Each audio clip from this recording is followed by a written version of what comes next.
Assalamualaikum warahmatullahi wabarakatuh. Berjumpa kembali dengan saya Burhanuddin dalam saluran Sahabat Bahasa. Pada kesempatan ini kita akan membahas tentang hakikat bahasa sebagai suatu sistem. Bahasa sebagai suatu sistem menyuratkan bahwa bahasa itu terdiri atas bagian-bagian atau satuan-satuan, dan satuan-satuan itu berhubungan satu sama lain, berpola secara teratur, dan berhubungan secara fungsional. Misalnya ujaran atau kata meja. Kata meja ini terdiri atas satuan-satuan M, E, J, dan A. Dan satuan-satuan ini berhubungan. Satuan M berhubungan secara langsung dengan E, satuan M berhubungan secara tidak langsung dengan bunyi J dan juga A. Begitu juga dengan bunyi E berhubungan secara langsung dengan bunyi J dan berhubungan secara tidak langsung dengan bunyi A. Tetapi secara keseluruhan bunyi-bunyi ini berhubungan. Nah, keseluruhan kata meja itu yang terdiri atas unit-unit atau satuan-satuannya itu berhubungan secara fungsional. Hanya membentuk suatu kata meja yang mengandung arti sebagai suatu alat atau bahan yang bisa saja terbuat dari kayu, besi, atau plastik yang biasa digunakan untuk meletakkan sesuatu dan lain sebagainya. Selain itu, kata meja itu berhubungan secara teratur. Artinya bahwa bunyi M harus letaknya di depan mendahului bunyi E, J, dan A.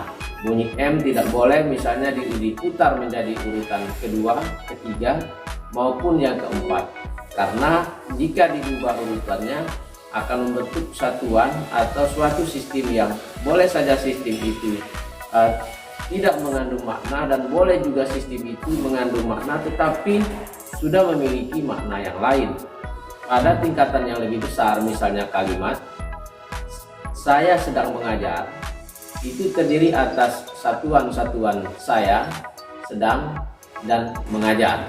Kalau urutan atau pola ini diubah, maka akan membentuk satuan yang bisa saja satuan itu tidak berterima, bisa saja membentuk satuan yang berterima tetapi secara fungsional sudah berbeda, dengan kata lain memiliki makna yang berbeda. Dan satuan-satuan ini berhubungan satu sama lain, yaitu bahwa satuan saya itu berhubungan secara langsung dengan satuan sedang, satuan saya berhubungan secara tidak langsung dengan satuan mengajar. Begitu juga satuan sedang berhubungan secara langsung dengan satuan saya dan satuan mengajar.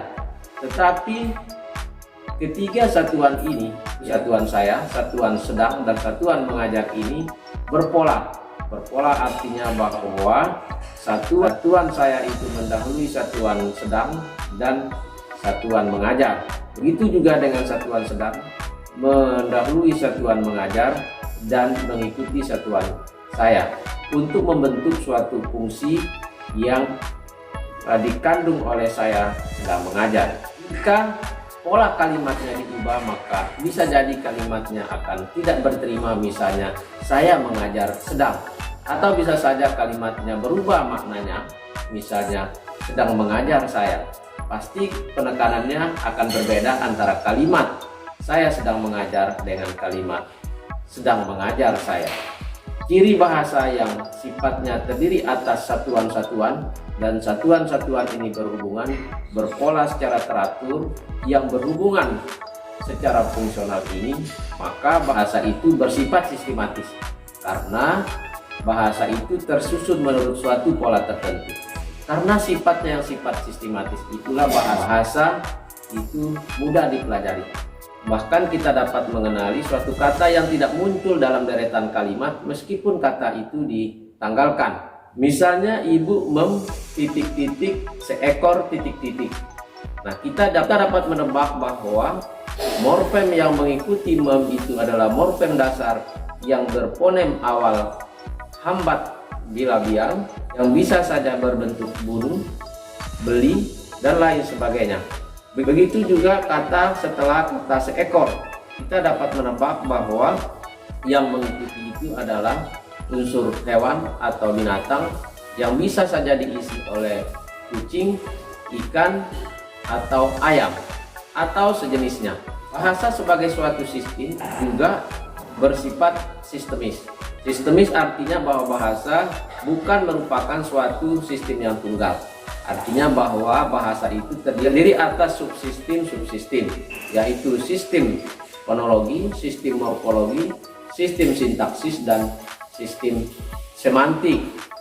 Dan sistem ini berbeda dengan sistem yang lain, misalnya sepeda yang terdiri atas sadel, kemudian roda, rantai, pedal, dan lain sebagainya.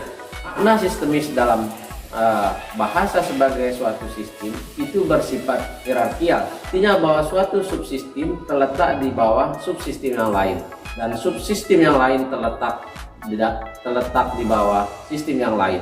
Hanya subsistem fonologi terletak di bawah subsistem morfologi, dan subsistem morfologi terletak di bawah subsistem sintaksis.